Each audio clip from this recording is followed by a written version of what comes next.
I request Dr. Ruth to come to the dais. I request the Secretary of the Alumni Association, Dr. Selvaraj, to please come forward and occupy the dais. I request our principal to be seated on the dais.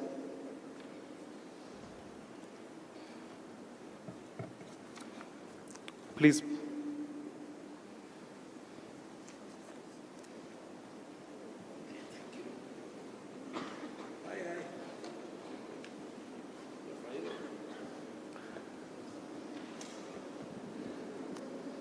Please be seated. Good afternoon, MCC family. Bless the Lord, O my soul, and all that is within me. Bless His holy name. Bless the Lord, O my soul. Forget not all His benefits. May God be glorified for Madras Christian College and for today's event. Ladies and gentlemen, thank you so much for being here with us this afternoon. Today's event is being live streamed on www.mccalumni.co.in/live. I repeat, www.mccalumni.co.in/live. May I request you to put your phones on silent mode to maintain the serenity of the Anderson Hall and the event. Ladies and gentlemen, once again, hearty welcome to one of the most important events in the history of the MCC Alumni Association. We are witnessing the 5th edition of the Distinguished Alumni Series hosted by the Madras Christian College Alumni Association, which is the oldest of its kind in the nation. Started all the way back in the year 1891 by Reverend William Miller. Reverend A.J. Hogg, our former principal, uttered these immortal words. In the year 1930, he said, "A college is not brick and mortar. A college is life, a spirit, a community of souls linked together in endeavor and achievement."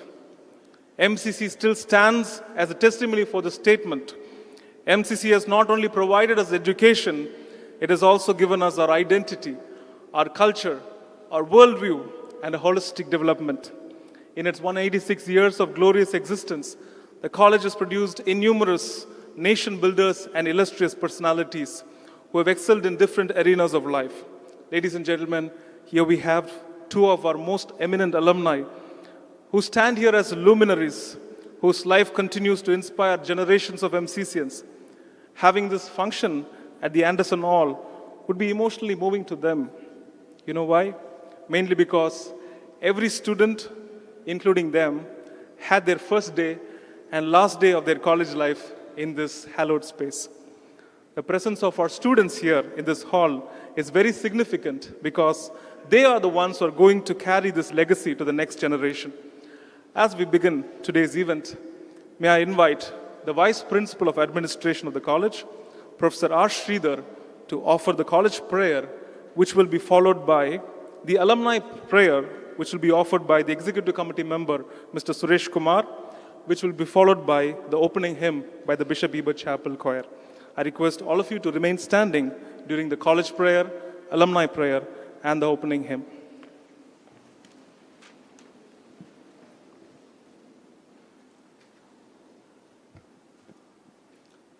Prayer for the college. O Thou, who in days past didst put it into the hearts of good men to found this college, for the imparting of sound learning, the building of character, and the spread of spiritual truth and knowledge of Thyself. Bless our college and schools. May love, unity, and brotherhood be learnt here. May industry, uprightness, and courage grow here. And from this place, may there be sent forth continually a stream of men and women who shall serve Thee faithfully in Thy world. Amen.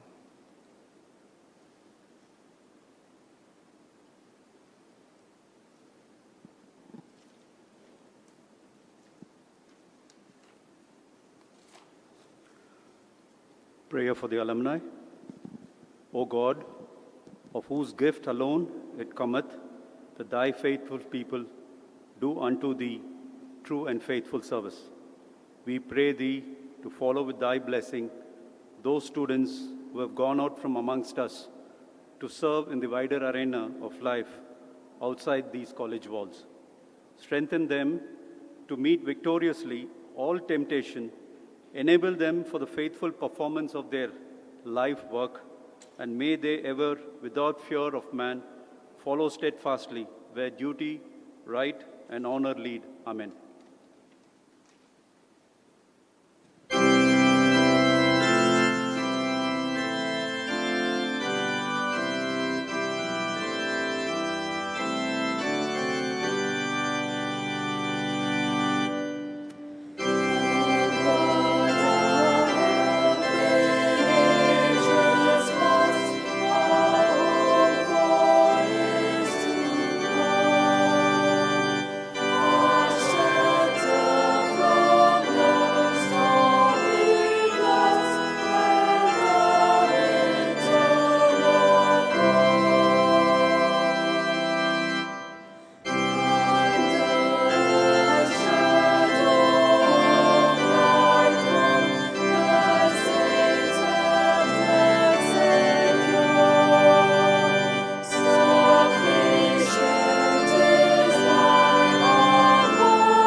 Kindly be seated. Our principal and secretary, Dr. Paul Wilson, has always been a steadfast support to all the activities of the MCC Alumni Association. He serves also as the vice president of the Alumni Association. He takes a lot of interest in alumni networking and hosting alumni events on campus. He just returned from meeting a lot of alumni in the northeastern states, apart from many alumni meetings across the globe in the recent months. Ladies and gentlemen, I request our principal to welcome the gathering.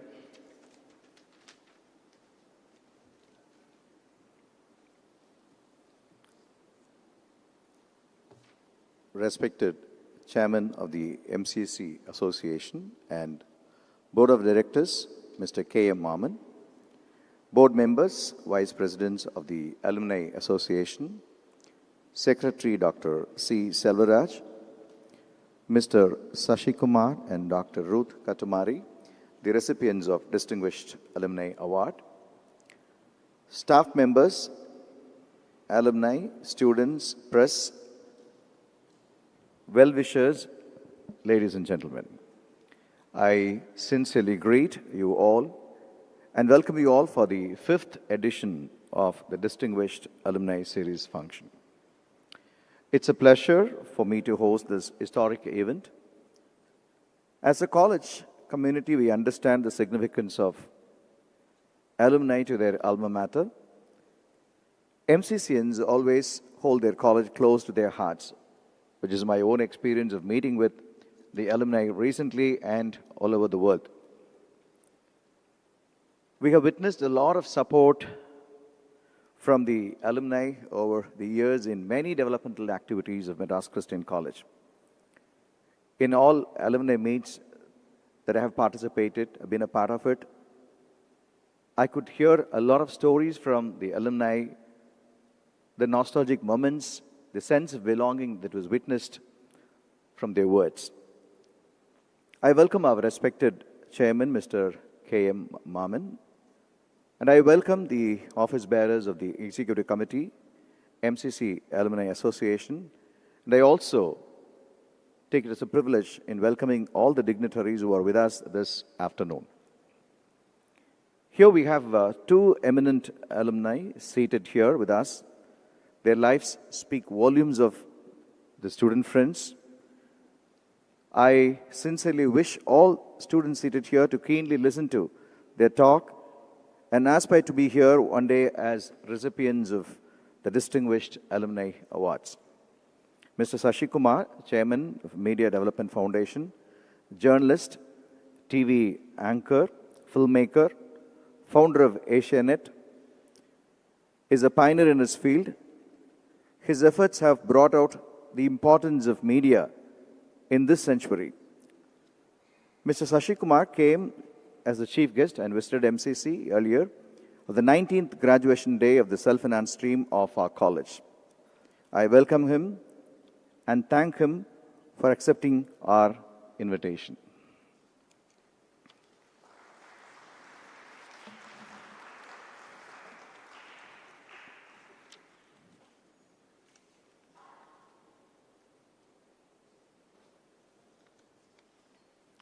Dr. Ruth Kattumuri, the Senior Director of Economic, Youth and Sustainable Development Directorate, Commonwealth Secretariat, and founder and co-chair of India Observatory, London School of Economics, is a dynamic person who has been inspiring so many with her achievements. A reputed teacher, researcher, and administrator, her influential roles have directly benefited the academia, environment, and people. She recently visited MCC to interact with the community over here. I welcome her and thank her for accepting our invitation. Thank you, ma'am.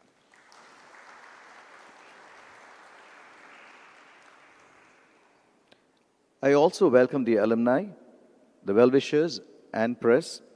I welcome the staff members and students who are gathered over here. The college has been making steadfast growth in many areas through the help of alumni, and we have been making a conscious and strategic efforts in alumni engagement.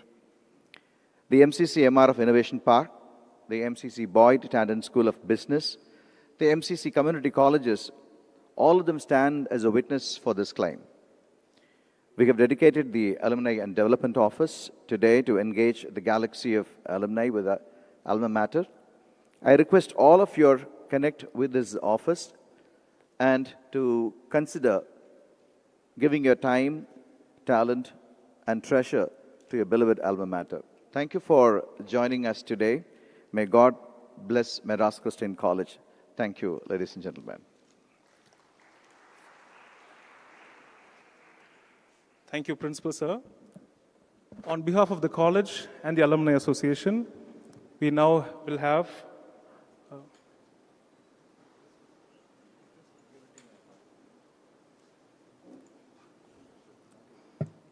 our respected chairman of the MCC Association and Board of Directors and President giving the presidential address.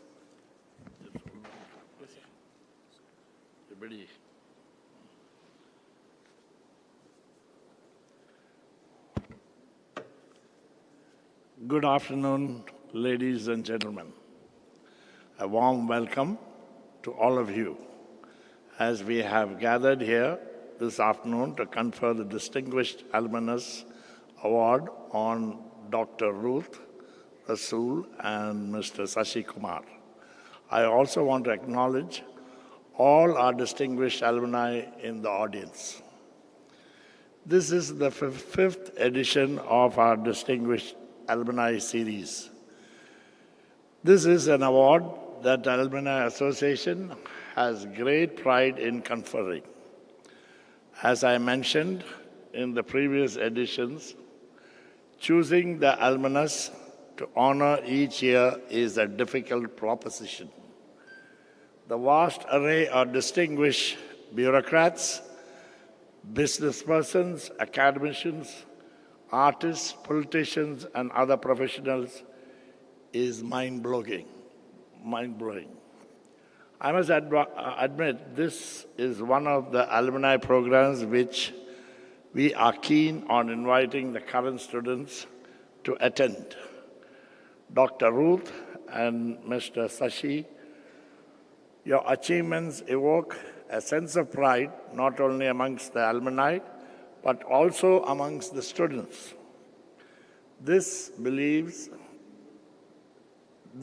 believe, gives them a sense of hope and will to work hard knowing that you were a student like them from MCC. To the students, I would say, please note, we are not honoring them for their academic excellence, but for who they have become. Academics play a part in your growth, but a college education in MCC has always been much more than academic.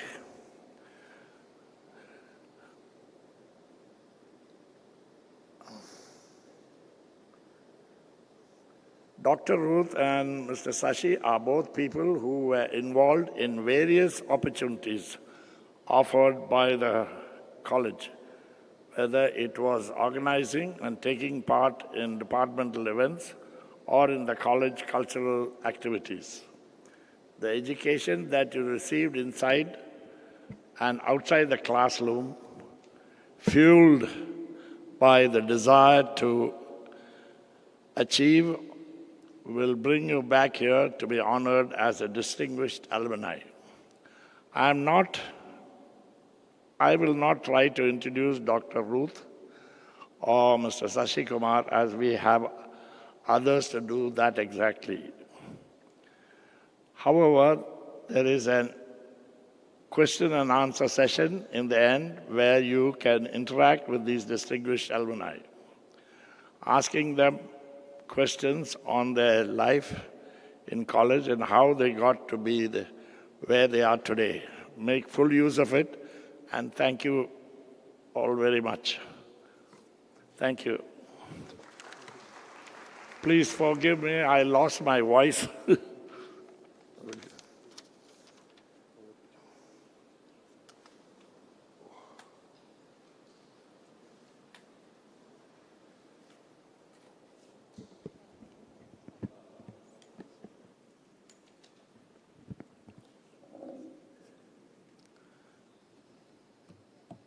Thank you, Mr. President, for your warm words. On behalf of the MCC Alumni Association and the college, I'm going to request the executive committee members to give a bouquet to the awardees. I request Mr. Rasool to come forward and give the bouquet to Dr. Ruth on behalf of the MCC Alumni Association. Let's clap our hands and warmly welcome Dr. Ruth amidst us. This is Dr. Rasool giving to Dr. Ruth. Thank you. I request Mr. Altaf Pasha to come forward. Mr. Altaf Pasha is an executive member, to come forward and give a bouquet to Mr. Sashi Kumar.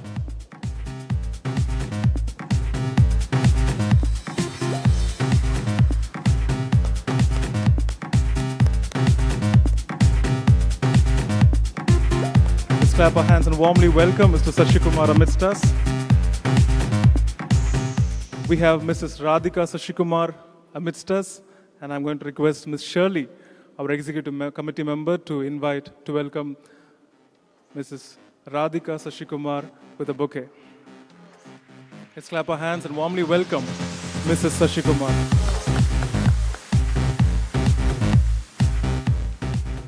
Thank you everyone.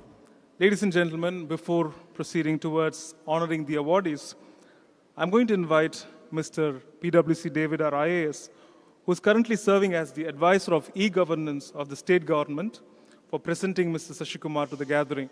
Mr. David R. is an alumnus, a former professor of the college, and a very respected bureaucrat who recently retired as the additional chief secretary to the government of Tamil Nadu. Over to Mr. David R.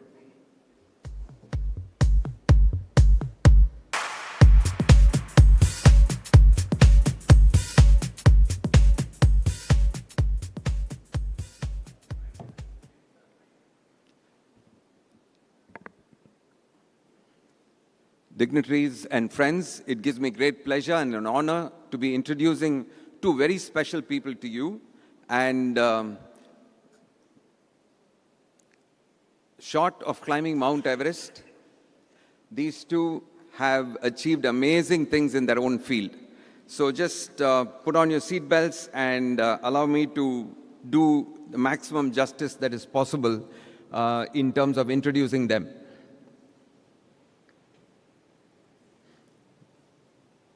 We've done a small PowerPoint because there's so much written about them just to keep us focused. So let me start with Mr. Sashi Kumar. Okay. I'm doing a long distance job here of the PowerPoint. Just, yeah, push, yeah. Keep going. Yeah. So Sashi Kumar completed his schooling in Bombay, Calcutta, and Madras. Most of his studies were in Madras. And he came into MCC to do his master's in history and completed it in 1975. I understand he was actually attached to HEBA as a non-resident, but IG'd a lot in St. Thomas Hall, and that's, I think where he's picked up a lot of what he went into later. Friends, he went into Doordarshan. For those of you who know Doordarshan, absolutely all of us grew up on Doordarshan. It was the only channel in town, and there was one single television in the hall in which you got to see just one channel, which is Doordarshan. And he was in the golden age of Doordarshan news and did 3 weekly programs: Tanabana cultural program, Janmanch, a forum to meet ministers of the government, and then Money Matters, which had a lot to do about the economy of the country. And he started off in Doordarshan as a newscaster, and eventually he became a news and current affairs producer. So let me go into that. You can see some of the pics there, some of the biggest names at that time. Kamal Haasan is still going strong, and Sashi Kumar had the privilege of interviewing them on the only news channel in town, or the only television channel in town. Let me go on. In the 80s, he made a series of documentaries on international stories, and some of us who know about Glasnost and Perestroika, age of the earlier Soviet Union, and then when the Berlin Wall came tumbling down, and then Romania and the fall of Nicolae Ceausescu.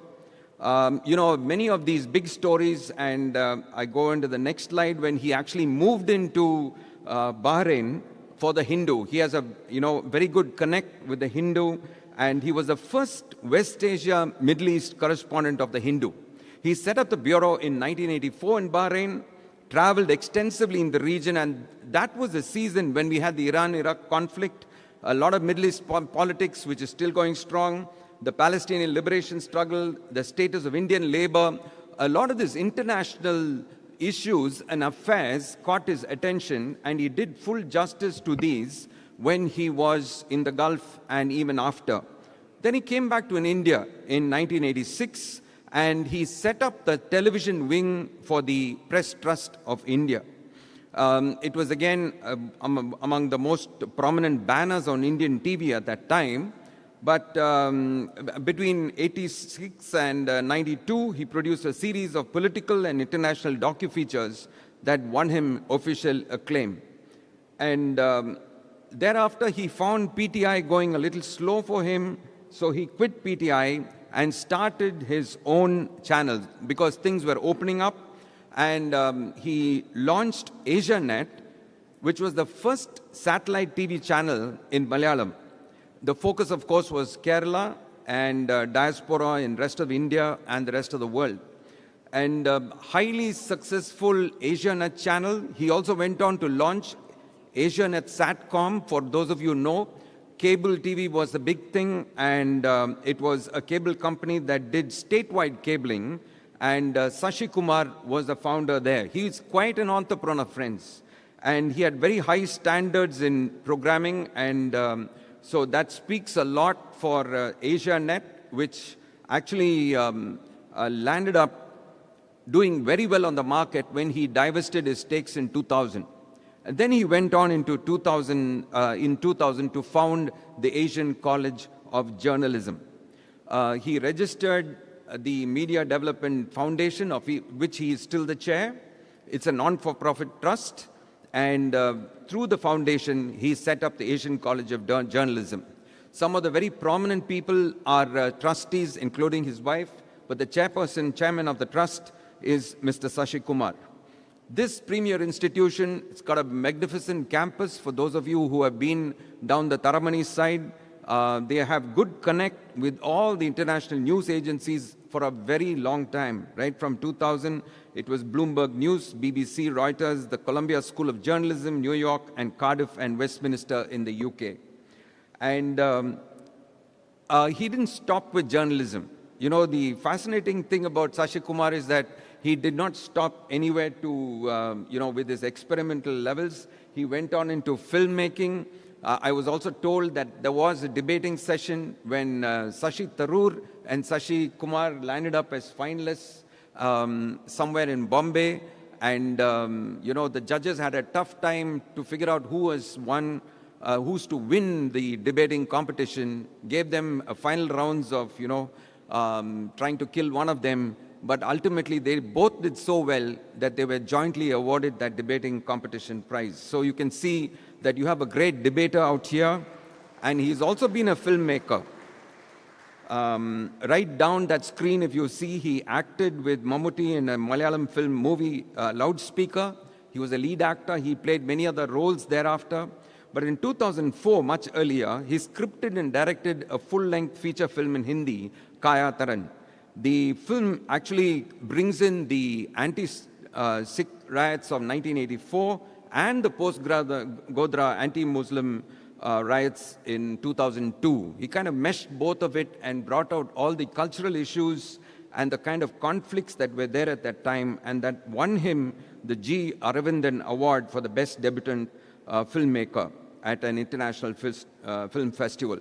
He's also been the principal anchor any number of international conventions like the Commonwealth Heads of State meet in Bangalore, the Non-Aligned Summit in Delhi, and several international film festivals. And he also played a very key role in setting up the Malayalam TV channels Kairali and India Vision and Media One.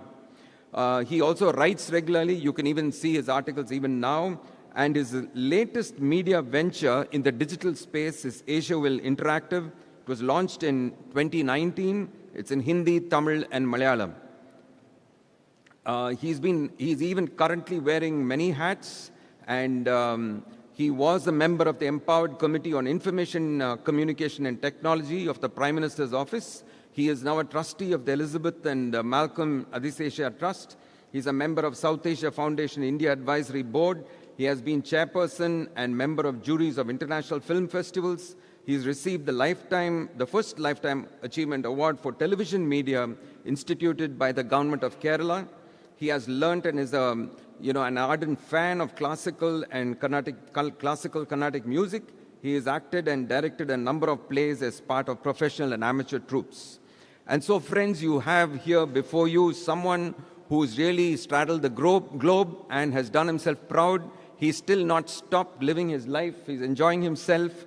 And so, ladies and gentlemen, let me just, I'd like you all to put your hands together and welcome the media pioneer, the entrepreneur, the filmmaker, the journalist, the public intellectual, and now the chairman, Asian College of Journalism.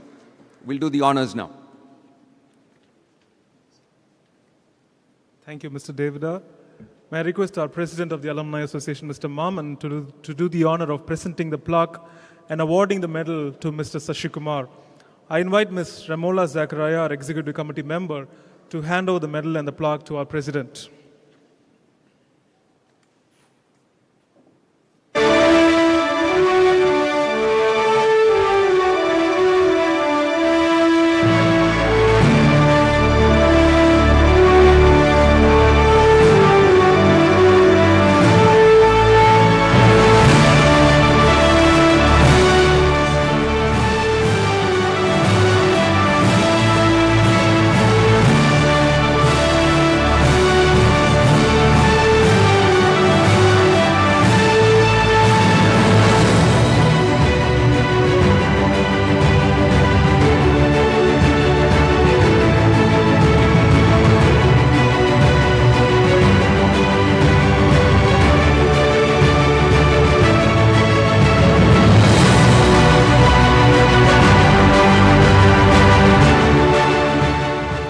Madras Christian College Alumni Association Distinguished Alumni Award presented by Mr. Sashi Kumar, presented to Mr. Sashi Kumar in recognition of your pioneering leadership and contribution to the media in India, your unwavering commitment to journalism, your impact on news and entertainment, along with your drive to teach excellence in these fields, exemplify a life dedicated to knowledge and storytelling and continues to inspire.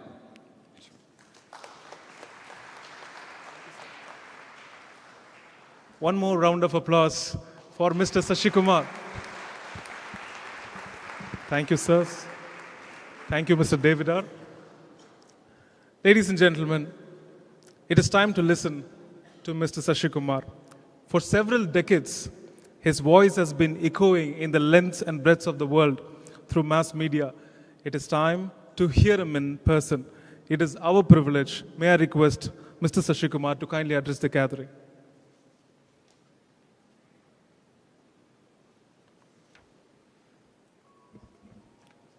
Thank you very much. The chairperson of the MCC Association and the president of the event today, Mr. K.M.MAMMEN, the principal and secretary of the MCC, Dr. P. Wilson, Dr. DR.RUTH, who is the other awardee today, a person of very distinguished accomplishments, Professor Sridhar, Mr. Suresh Kumar, Mr. P.W.C. Devidar, Dr. Selvaraj, distinguished members of the Alumni Association present here, faculty of this wonderful institution, students, the choir who gave us that beautiful evocative invocation at the beginning, ladies and gentlemen. It is a signal honor and at once a humbling moment for me, because there are very few awards that you will cherish with the intensity and care and nurture it as a recognition by the college that you believe molded you, put the idea of what you wanted to be in life in you, spurred you on, gave you the awareness of the world around you, socialized you into a community that was liberal, that was forward-thinking, that was progressive, that did not have fragmentation, that unified, that was inclusive, prepared you for the rat race of the world outside, and therefore, it is indeed a privilege to be recognized as one of the alumni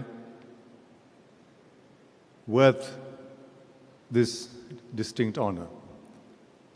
At the same time, this is a very humbling experience because I know for a fact that there are numerous alumni out there whose accomplishments, whose achievements, whose contribution to their calling or to society at large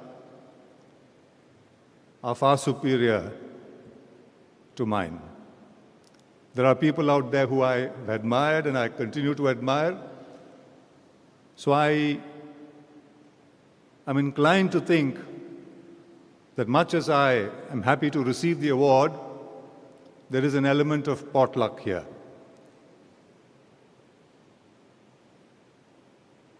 We are living in times when the idea of the university, of a brick and mortar university, as was mentioned here earlier,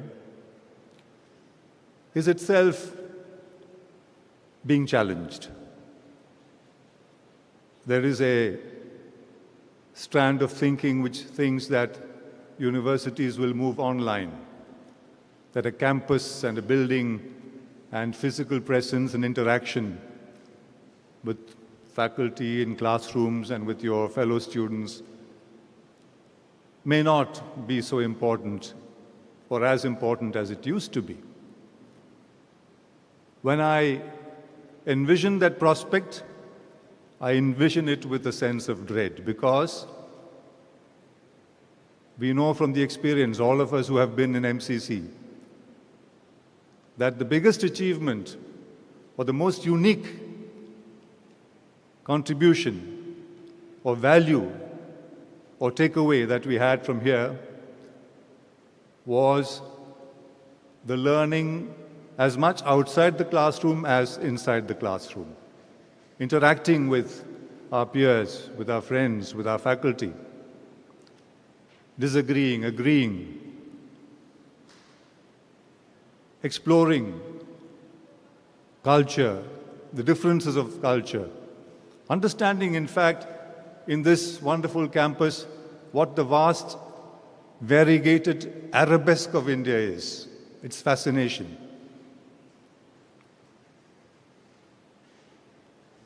I don't think that can be replicated in any virtual context or setting. It is unique, and it is more unique to an institution like MCC, where the bonding, the fraternity, the coming together is that much stronger and continues much after we have left the portals of the campus.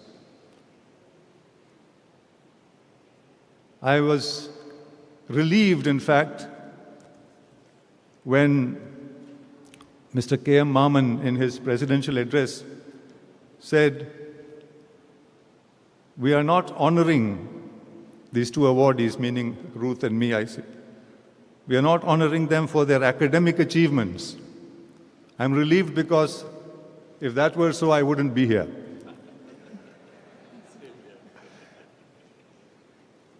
When I look back on MCC, I remember the time I spent outside the class fairly distinctly, but have a vague, amorphous idea about what happened in the classroom. But then I know that we had illustrious professors in history. I did MA History. We had very illustrious Professor Nirmal, Professor Krishnaswamy. They were very, very illustrious professors. Irali, Mr. Abraham Irali. We had, in my time, a gentleman whom I admired with a sense, a combination of respect and fear, Mr. Bennett Albert, and those who know him will know why I say that. You can't help admiring him, and you can't help fearing him either. But he was a wonderful gentleman. I don't even know if they make them like that anymore in the world. Most of my friends in MCC continue to be my friends, and that is very unique. I've spent long years in school. I've spent my undergrad in another college. And yet, and I'm sure this is true of most of us, my biggest circle, or in my circle of friends, the overwhelming majority of my friends are those whom I met and cultivated and continue to be in touch while I was here, just for my postgraduate studies. I was, as was mentioned here, officially a member of Heber Hall, but most of the time an invisible guest in St. Thomas Hall. And so Heberians often thought that I was a Trojan horse. When they were preparing for cultural programs, they'll say, "Don't come here because you're going to go and tell them what we are doing." And yet, it was wonderful. And therefore, in every which way, MCC has been one of the most formative influences, impacts on my life, the 2 years I spent here. And thereafter with my friends, there's a continuation of that. And MCC, of course, has a legacy. It's about two centuries plus old. And therefore, you have a sense of belonging to that legacy. I feel proud about it. And once again, I'd like to thank those who thought that I deserve this award. I would like to thank all of you for being here this afternoon. I'm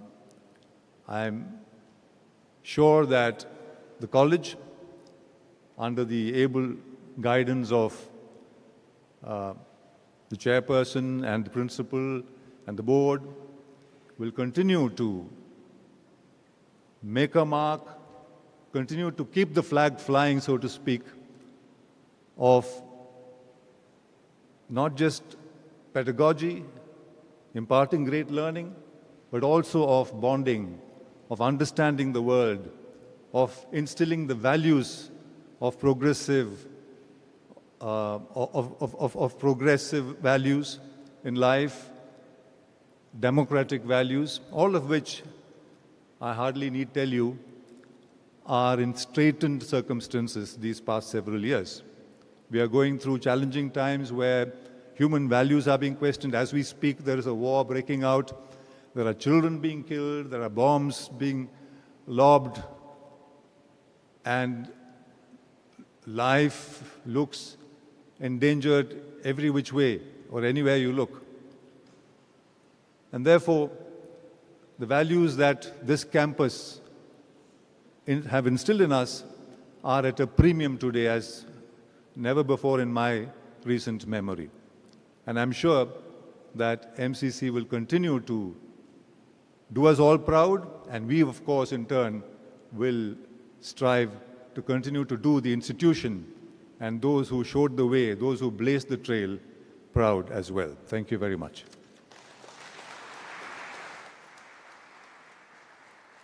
Thank you so much, Mr. Sashi Kumar, for sharing your heart with us. What we heard was just your heart. Thank you so much for sharing your heart with us. Ladies and gentlemen, to add more charm and glory to the event, I now invite the Bishop Weber Chapel Choir to render one more hymn.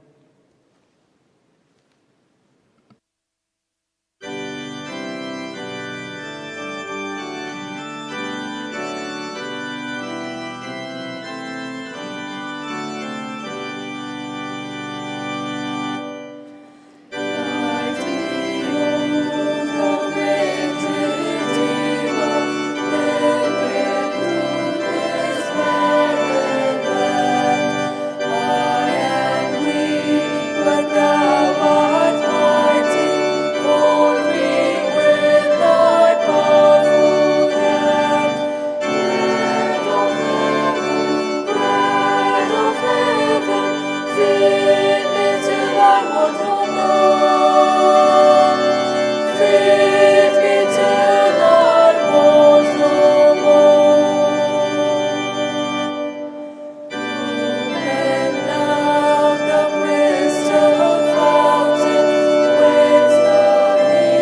Dr. Ruth Kattumuri began her journey in the portals of Madras Christian College and made her way to the royal palaces and parliaments of the world.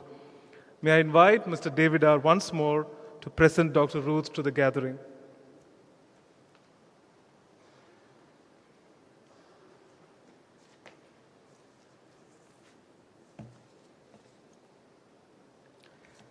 Friends, Dr. Ruth Kattumuri.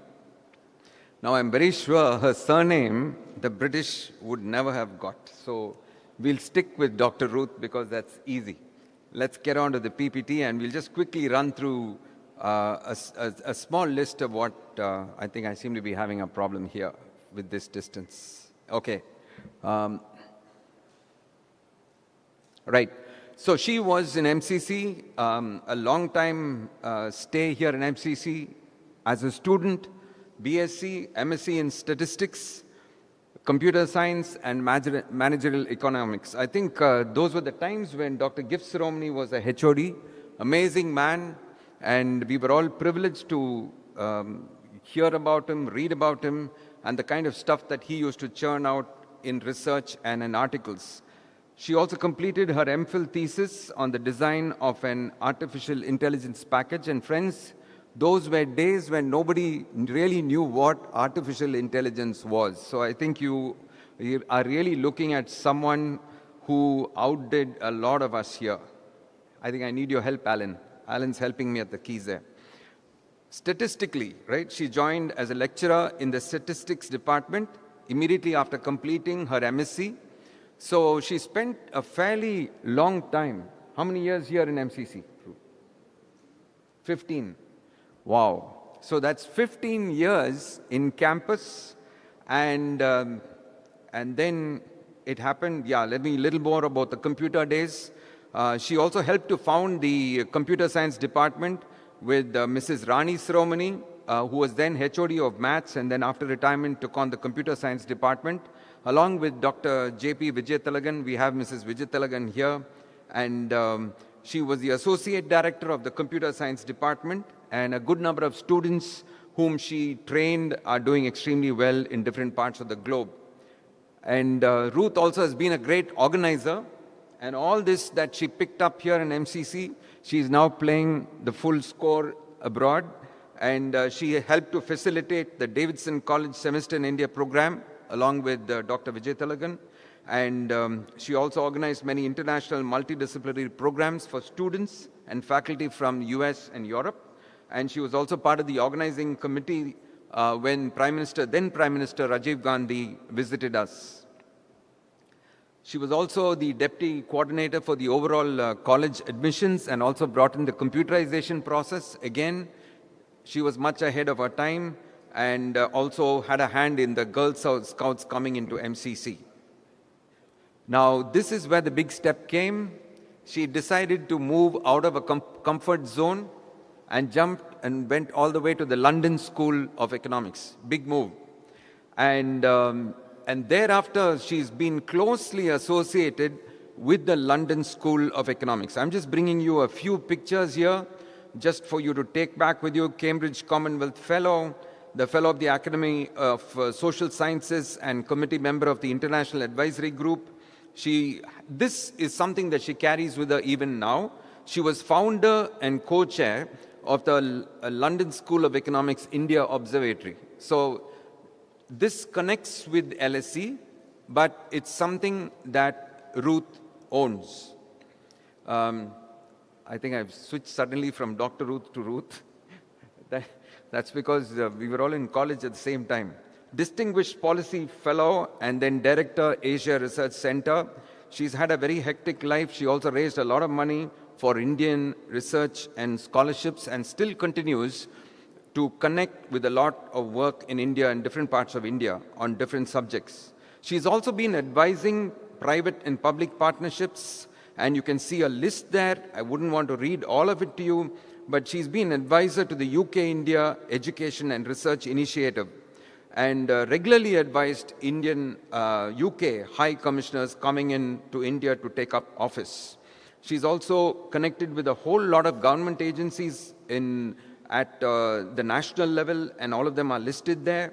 But she also has institutional engagements with the IMF, UNDP, WHO, UK Treasury, Bank of England, the Confederation of British Industry, World Bank. And you know, if you look at these pictures, you'll see G20 there. She was also at the G77. She was in UN. She's been at different ministerial meetings. She's been in the Climate Summit of the UK. And her strength has been a unique combination of academics, leadership, liaison, sustainable development, name it. All of these she's been able to combine effortlessly and assist several countries in their paths to progress. So let me, the current assignment that she's been holding for quite some time, and maybe she'll mention a little bit about that, is the Commonwealth of Nations. This is not to confuse it with the other one, but this one was founded by the Queen. It's now about 75 years old, and it's different from the regular Commonwealth, that British Commonwealth that we talk about. There are about 56 countries in this group, and all of them as equal partners. And Dr. Ruth plays a key role in working as convener and secretary for several meetings at the ministerial level. And she ranges from finance to environment to the climate. And she's also been an advocacy for the smaller states on the economy and climate sustainability. Now you can see the who's who on the screen. You see somebody there she's standing with on the left side corner, and you're permitted to take a hiccup here. And then you see the PMs of Bahamas and Antigua and Barbados, and the President of Singapore, and Vayu Reddy, the former governor of RBI. So this is where, you know, you would find Dr. Ruth normally. And then she's also been awarded several fellowships, and she's a member of several agencies, and I've listed it all down. I wouldn't, take your time, but, I think the last one is very important, the founder and secretary of the London School of Economics India Advisory Board, where even Ratan Tata is one of them. Governor, Reserve Bank, former governors are also part of that. So we are looking at someone who's, really on the move. You see some great pictures here. I envy Dr. Ruth. I think you are thoroughly enjoying life. There you are. She's into a run here, homeless people feeding, and then suddenly at the palace. So it's all an amazing spin. You're looking at someone who's really living the dream. So ladies and gentlemen, please put your hands together and welcome a global thought leader and someone who's really been on the top of the marks there. She's been into strategic leadership, research and policy, education and skills, and an advisor to many countries. Thank you, sir. May I request our President, Mr. K.M.MAMMEN, to honor Dr. Ruth by presenting the plaque and the medal. I request our Executive Committee member, Ms. F.D. Initha, to hand over the plaque and medal to our President.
I read the citation content.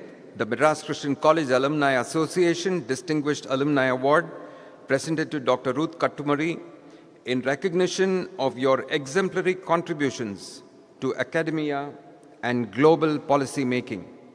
Your leadership as founder and co-chair of the Indian Observatory, London School of Economics, your visionary thinking that has left an indelible mark on governments across the world, and your commitment to justice, equality, and good governance.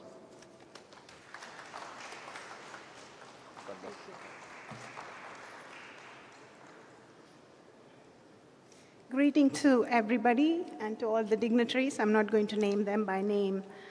All of us have something called comfort zone and not comfort zone. I'm sure all of you know what your comfort zone and what is not. My not comfort zone is being in the spotlight. So Wilfie, if you set about trying to embarrass me, you succeeded very well indeed. I'm standing here, not as all that you've heard.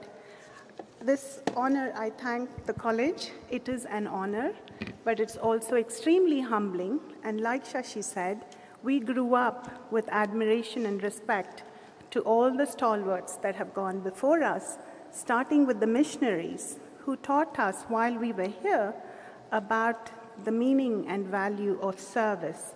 So did the leaders such as Dr. Radhakrishnan, among others. We cannot list. If you can go to the MCC website, you have a whole list of distinguished alumni on the website. So we're not going to name all of them, but those are the stalwarts we grew up with and learned from and became adults. And at the same time, to be ranked with them is extremely humbling to all of us, or to me, while I stand here. I want to take the theme of no one size fits all. I just want to focus my thinking on something called no one size fits all. I don't know how many of you know about the phrase one size fits all. But what I want us to think about is in a world I thought I had to give a lecture on sustainable development, but then I was told, not that, but just 3 questions from Selvaraj to say, think about MCC, your time, and what do you want to tell the students. So I stand before you as a Tambaram girl, and Tambaram is my formative years. I stand before you as one of the MCC family, because MCC is my family. This is where I came in as a shy, a very reserved girl. You have my classmates, you can talk to them, and they'll probably tell you stories. In the audience, will probably tell you stories about how shy I was when I was in my undergrad. But then there was a lot of training, there was a lot of opportunities that opened up, and you learn from, and you grow with. And underpinning all that with faith as my anchor. Wilfie mentioned about gift ceremony. I was in the classroom when I first heard knowledge is open. As a teenager, I heard that. This was the days pre-internet, but that has stayed with me throughout my life. And today, it's even more significant, the phrase that knowledge is open. And we all know how open knowledge is. And Shashi referred to this as what is going to happen to the universities. And I agree with him when he says nothing can replace the physical interaction with people. Technology has its role, and increasingly it will have a growing role. However, nothing replaces this relationship, this personal interaction. So for me, the most important aspect of coming here and being with you all today is the beauty and the joy of reconnecting with my alma mater, where I came in as a girl, a very shy young girl, and I left as a lady, matured, and learned enough to get the confidence to go out into the world and do whatever opportunities God brought along my way. So I would like to, this is the legacy that MCC has. There was Dr. Gift, and I want to add more of what he did as the legacy. He was called fondly the grandfather of computer science in India.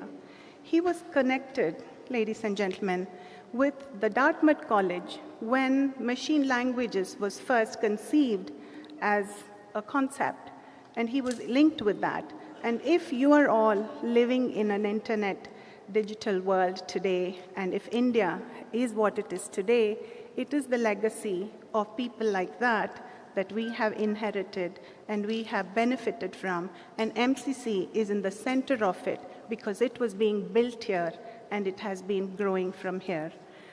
I also want to say, I have, in the 2 days I've been here and another short visit I did in January, I get the sense of hope and joy that MCC is in a very good place as I see it now, and it has great potential and opportunity to build on that legacy and leap forward as I see the new initiatives with the leadership of the board, with the chairperson and the principal and all the alumni executive. MCC is in a very good place to take it to the future, to the potential it has, and you are all part of the story. On this side, we have all the alumni and teachers. On this side, we have the students, and you are the future, and you have to take the baton and take MCC forward to its legacy in our one global digital world, making the most of the opportunities. Along with the choices you make, you will win some, you will lose some, but at each opportunity, do your best and make the most of the opportunities that you have. Be true to yourself and to others. Have the courage to stand up for truth and justice, even if you may seem to be alone. You all have circumstances and opportunities. Have the faith that when one door closes, a better door will open. Thank you, ladies and gentlemen, and I wish you all the best.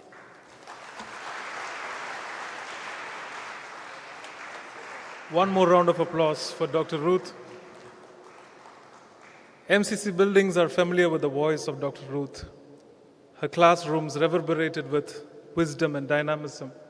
Not only Commonwealth meetings and G20, today the Anderson Hall also had the joy of hosting her voice to inspire the hearers. One more round of applause to Dr. Ruth. Thank you, ma'am. Ladies and gentlemen, we're going to have the Q&A session now. It is a rare privilege to have these two luminaries in the same stage, ready to answer a few questions from us. I'm going to request Dr. C. Selvaraj, the Secretary of the MCC Alumni Association, to take over the Q&A. He is a very reputed scholar, a much sought-after professor of economics. After a long stint in the Department of Economics at MCC, he retired as the head of the department. He served the college in many capacities, including the Dean of Student Affairs, Vice President of the CUS, etc. He also served as Principal of St. Thomas College after his retirement from MCC. I welcome Sir to kindly moderate the Q&A session. White sheets are passed on to you through our student leaders.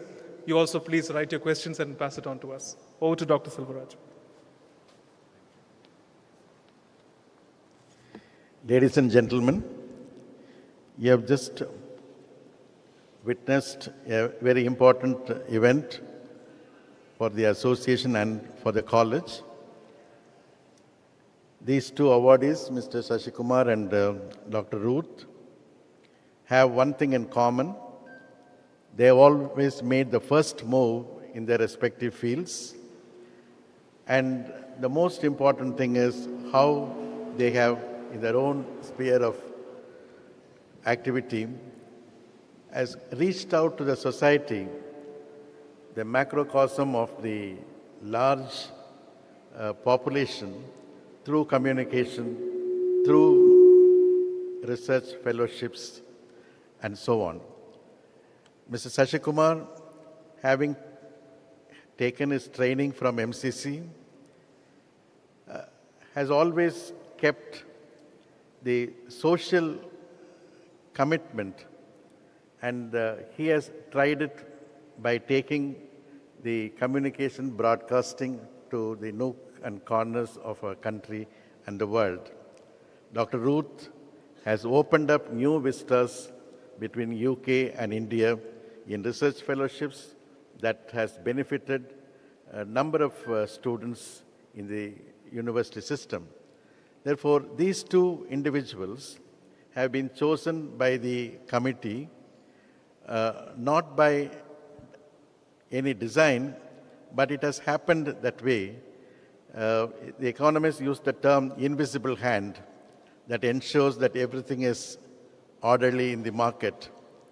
So it has so happened that these two awardees have many things in common, and they have made significant contributions to the world outside. So I thank them for having accepted our award, and their work should stand as a signal guideline for the younger generation. So we have many questions, and I'm sure that you would appreciate that we would not be able to take up every question, though all questions are equally important.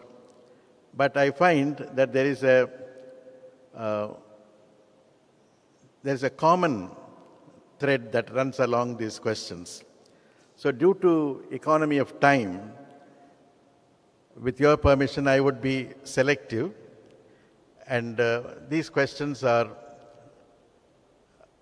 more representative so that you get to know their reaction on these questions. To begin with, there is a question to Mr. Shashi Kumar to know how, having gone through a history curriculum, how did that history curriculum has helped you to move into this area of broadcasting, acting, and journalism? Maybe somebody can give a mic. You can sit there. Yeah. Yep. Can you hear me? Yeah. Well, I would think that history is perhaps one of the best disciplines to do what I did, because history is about representing the world, right?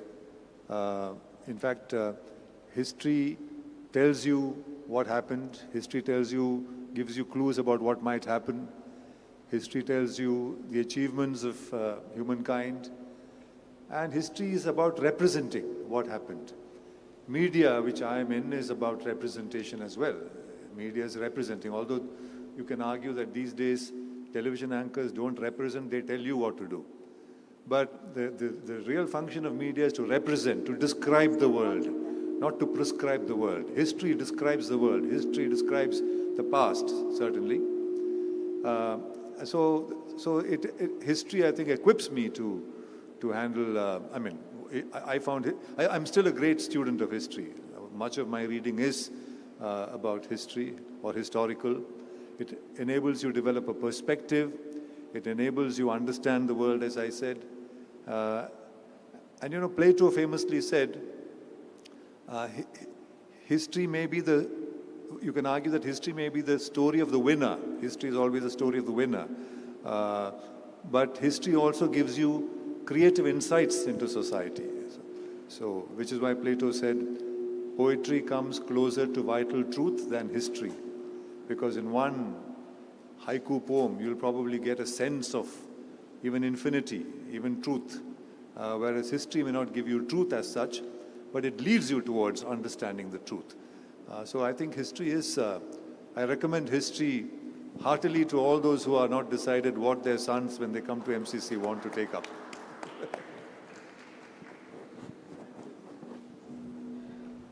Dr. Ruth, how did you get interested in the issues of sustainable development after your transition from MCC to London School of Economics?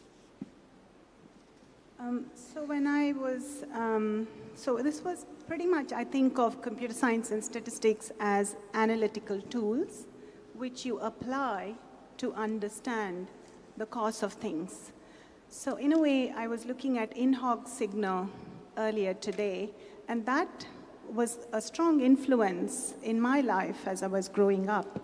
And the logo for LSE in Latin is to understand the cause of things. And in a way, for me, what I learned at MCC, what I trained at MCC, has then given me the skills to understand the cause of things. I was 10 when I wanted to save the planet. Yes, a bit crazy. But as we grow and we start thinking about what is it that we need as development, where are we today? We've got the Sustainable Development Goals to 2030, and we've got the nationally determined contributions, the climate goals, again to 2030. 2023 is extremely important because it's the stock take, it's the midway to achieving our sustainable development goals. So when I went to LSE, people thought, you're crazy, you're saying statistics is social science, but of course it is, because you're trying to understand things in a multidimensional perspective. And now what we need is, as a world, we've made progress in reducing poverty to a larger extent. India is the happening place. The growth in India is 7.2%, but that's not enough for India's population. I came in 1997 to India and I said, India's problem is not its population, but how do we treat that as a resource and turn it into productivity? And that's what we are seeing when we're seeing India's G20 success is a great sense of pride.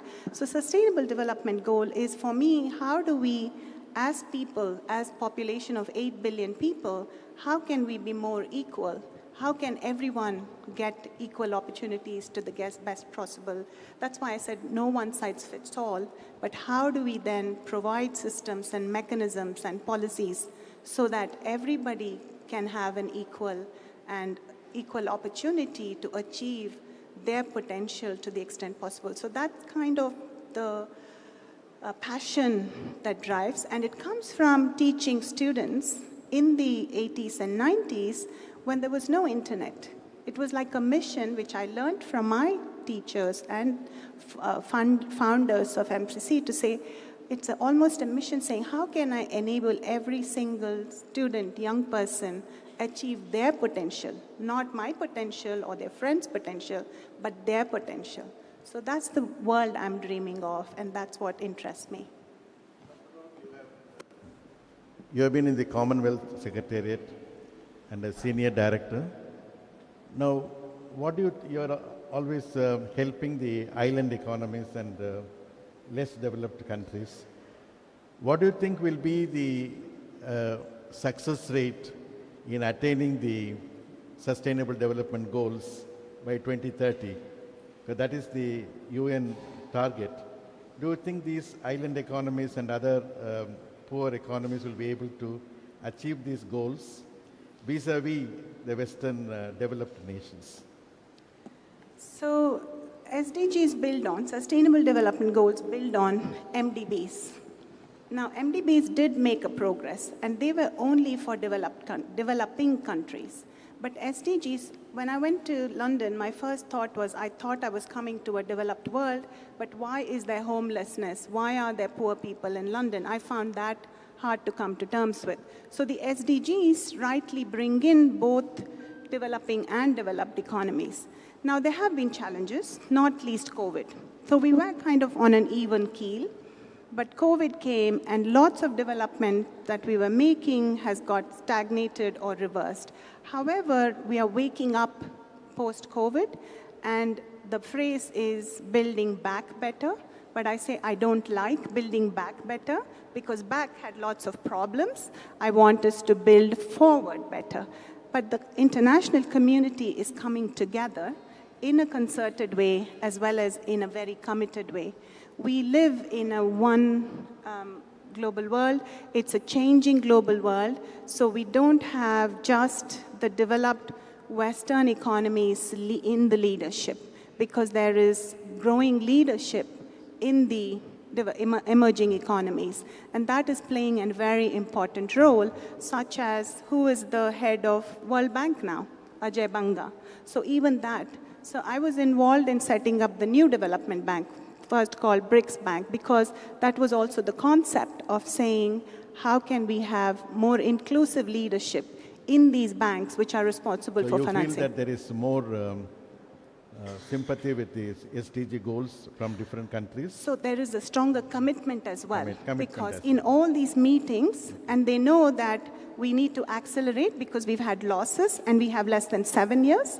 So there is also this countries and IFIs coming together, committing, including making financing available to make it achieve. Now, the other thing is we have in this audience several of MCC private sector leaders.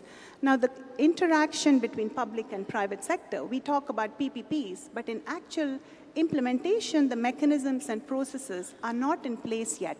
The private sector wants to contribute to development, such as some of the examples we see in MCC, but beyond that, for the global development. But the mechanisms are still struggling.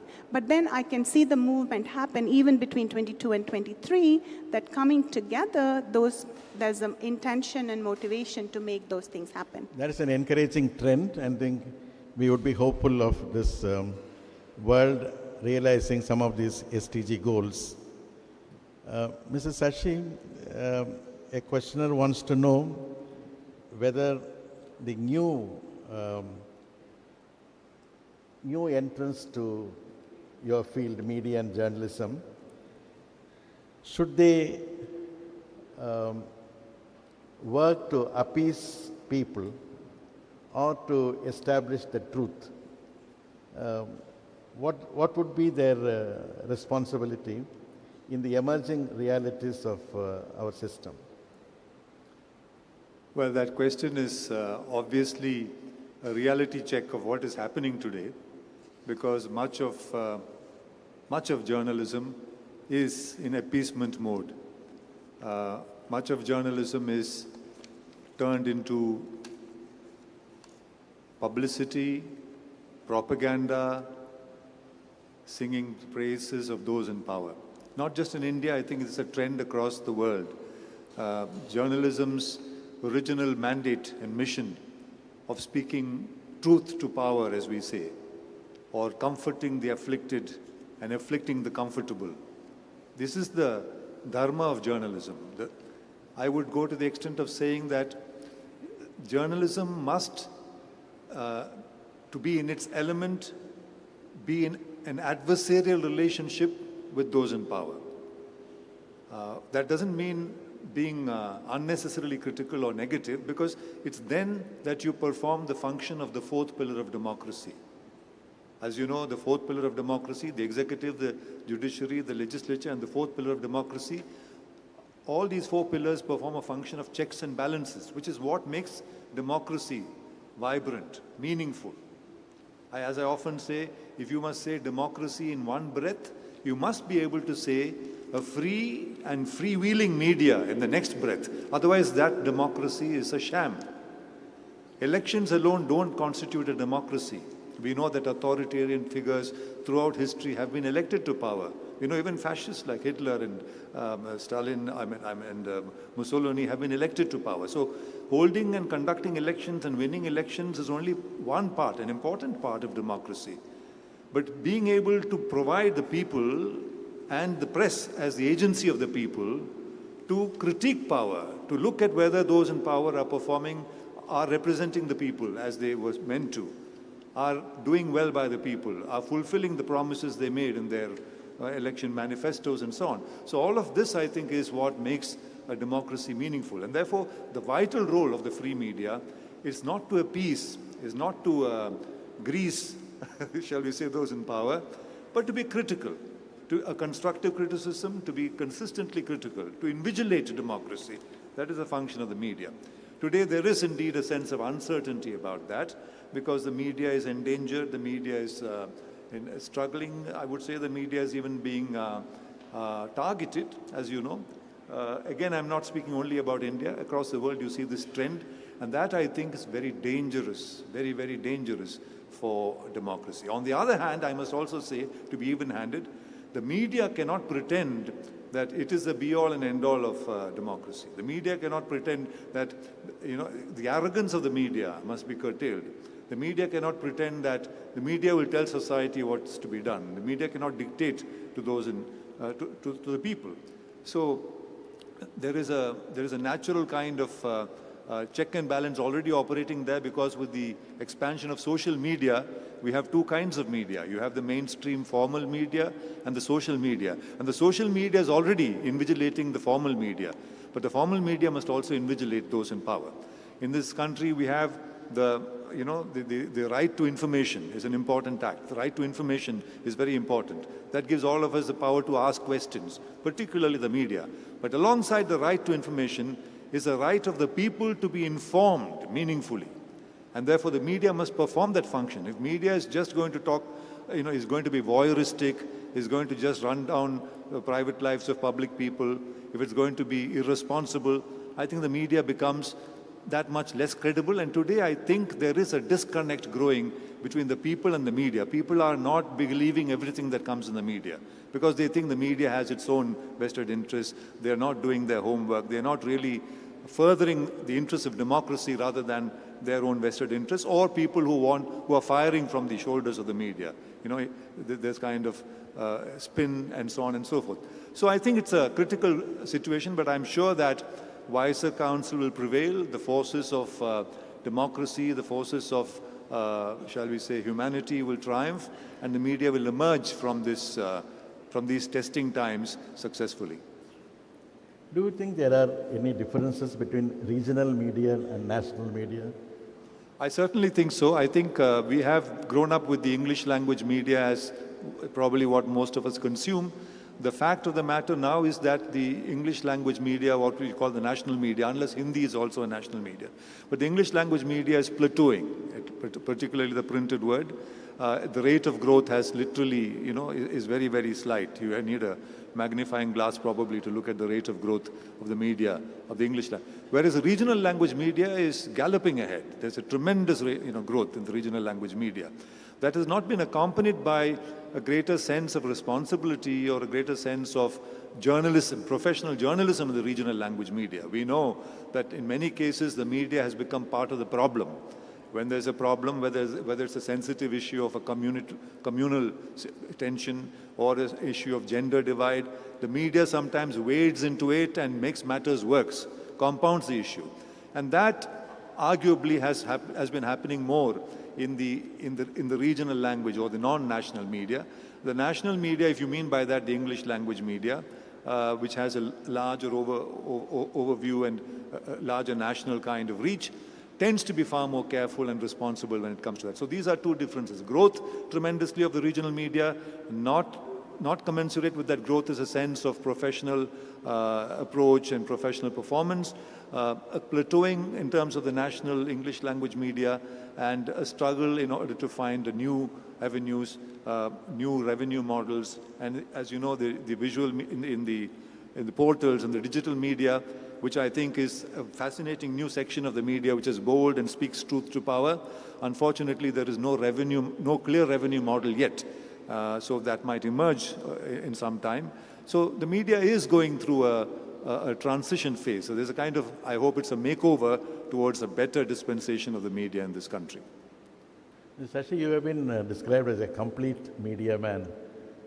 Different aspects of music, acting, journalism, media. How do you find the balance so that the youngsters would come to know how you manage to mix all this and find an equilibrium between these areas? Well, I have not really strategized. I haven't really thought of it like that. Things came my way. I took up those opportunities or challenges, and they've all been in the broad framework of media.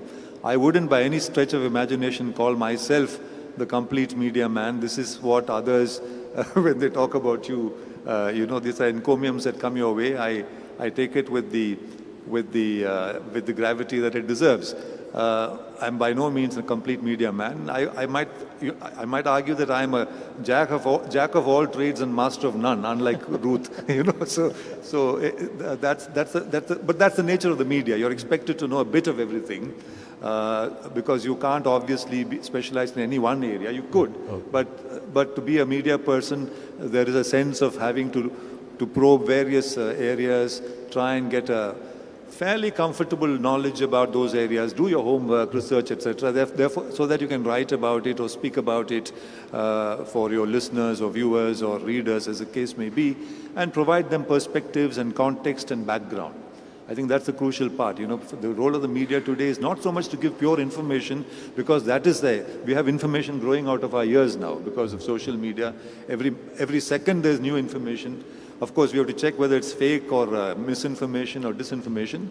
But the challenge is to provide a perspective, a context, a background to that information. And that, I think, is the real function of media today. So a complete media man, I don't think there is one, actually. Yeah. Thank you.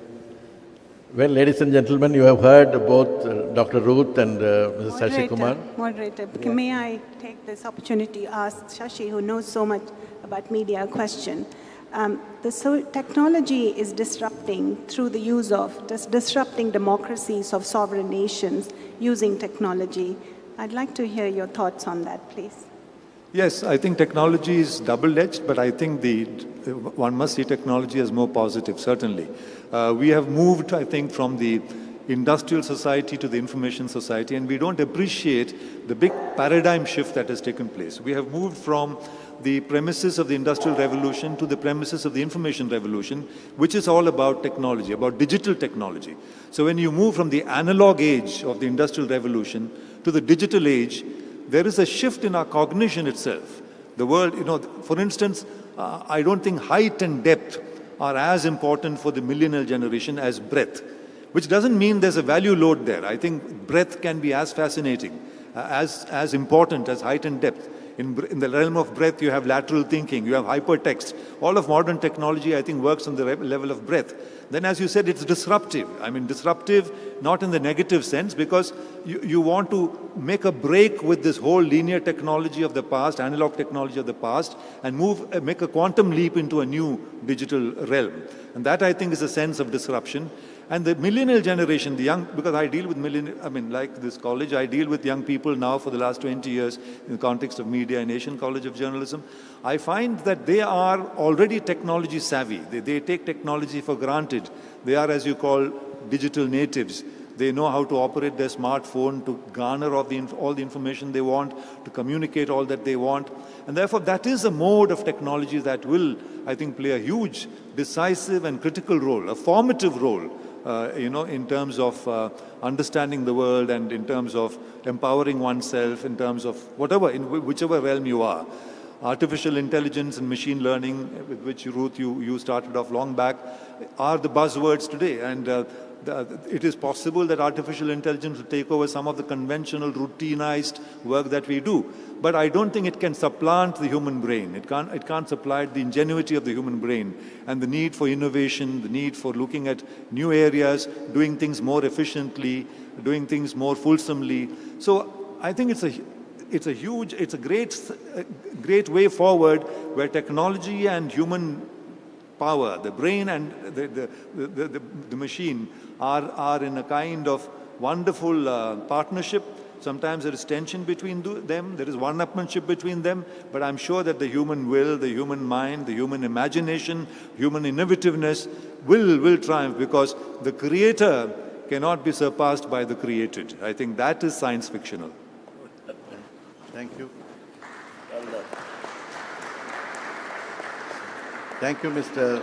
Shashi Kumar and Dr. Ruth, for your wide-ranging views on questions raised by the audience. Thank you very much. Ladies and gentlemen, I hope you had a very interesting session. Thank you. Thank you, Mr. Secretary, for moderating the session. Ladies and gentlemen, a lot of people are responsible for the successful conduct of today's event. It is time to express our gratitude to them. We have with us Ms. F.D. Initha, who is our Executive Committee member of the MCC Alumni Association. She is an illustrious alumna of the college. She is a much respected Indian Revenue Service officer. She is currently the Joint Director General of Foreign Trade at Shastri Bhavan. She has played an active role in organizing our global alumni reunions in 2013 and 2016. I welcome you, ma'am, to propose a word of thanks. Thank you, Arun. You got my service wrong. Anyway, respected dignitaries on the dais, off the dais, students of the college, ladies and gentlemen, it's with immense pleasure and with a great deal of satisfaction that I stand before you to extend the vote of thanks on behalf of our 132-year-old Alumni Association. I would like to begin by thanking and honoring God Almighty for His divine providence towards the college all throughout these years and for His amazing grace towards us as we do the task assigned to each one of us in our lives and for our college. The Alumni Association of MCC is honored to have had this golden opportunity to host the 5th edition of the Distinguished Alumni Series in such a grand manner. Like the previous series, we were privileged today to bring together the esteemed leadership of the college, its loyal alumni, enthusiastic current students, dignitaries and important stakeholders, all of us under one roof. As we dwelt backwards in time, we remembered our lives in MCC and we celebrated the achievements of these two great illustrious alumni here. I would like to go now into detail. I would like to, give thanks in detail. It may be a little long, please bear with me. On behalf of the Alumni Association, I would like to express our gratitude to the two distinguished alumni guests of honor who have accepted the Alumni Association's decision to honor them.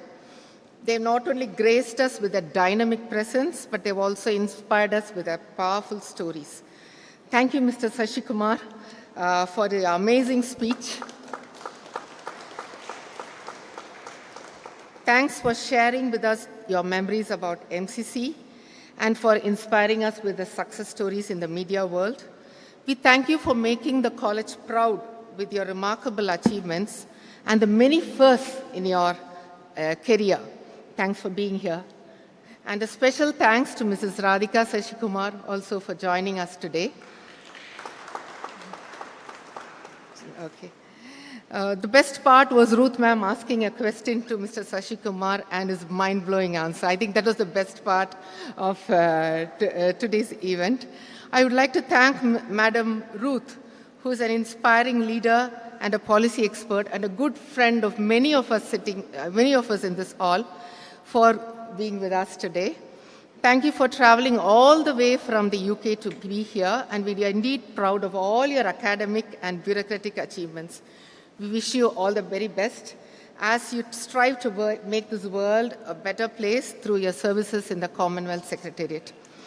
My sincere thanks to the Chairman of the College Board and the President of the Alumni Association, Mr. K.M.MAMMEN, for chairing this event and for honoring the two distinguished old students with the award.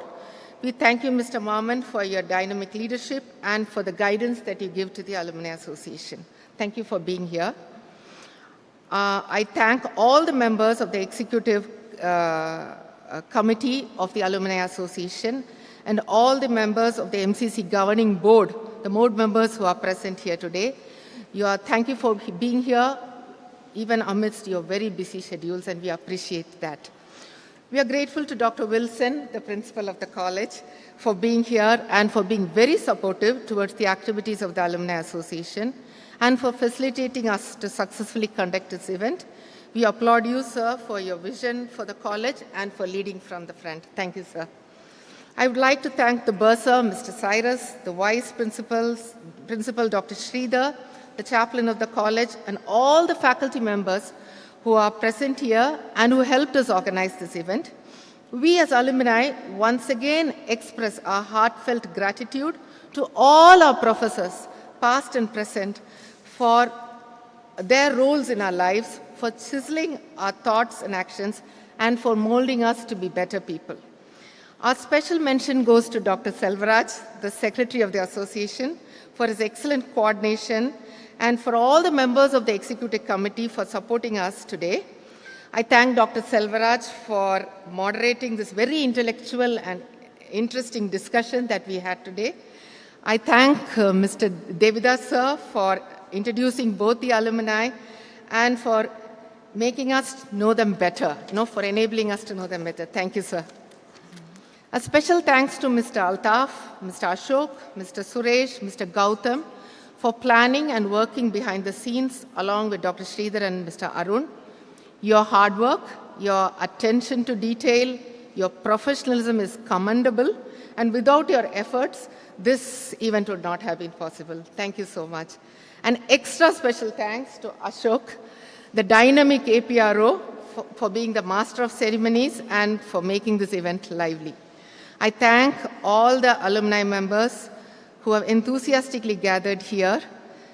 We as alumni, we take a bit of MCC wherever we go and in whatever we do. And that's one of the reasons that makes all of us here distinguished. Thank you for coming here. I especially thank all the current students of this college who are from various departments. Thanks for coming here.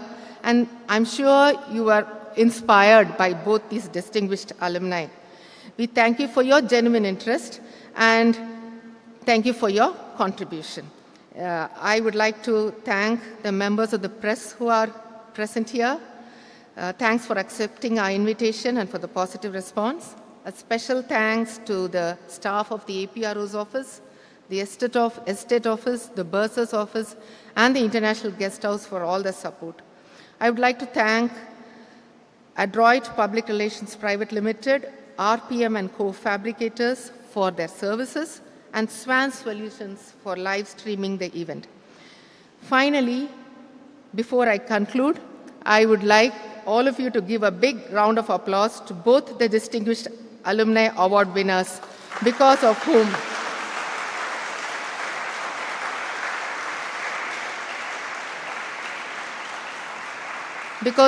we are here and because of whom this event is memorable. Thank you so much. I would like to conclude by saying happiness is living in MCC as a proud student. Happiness is passing out of MCC as a proud graduate. And as happiness is always, forever, coming back to the woods as a proud MCCN. Long live MCC. God bless MCC. Thank you. Thank you, ma'am, for those beautiful words. Ladies and gentlemen, as we have come to the end of today's event, with a thankful heart for God's everlasting mercies, I invite the chaplain of the college, Reverend Dr. C.S.E. Ross, to offer God's blessings through benediction. Let us stand.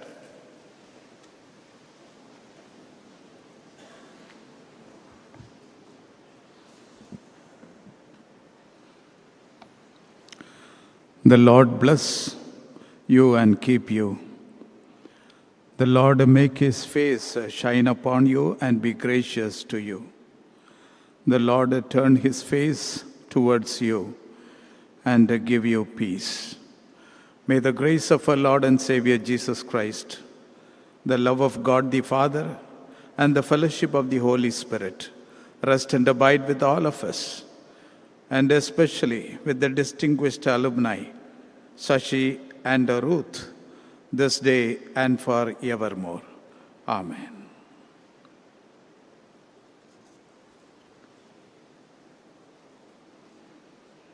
Thank you, ladies and gentlemen. After the program, you can interact with the awardees. You can convey your wishes to them. May God bless the Madras Christian College. Long live the MCC Alumni Association. Thank you.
you.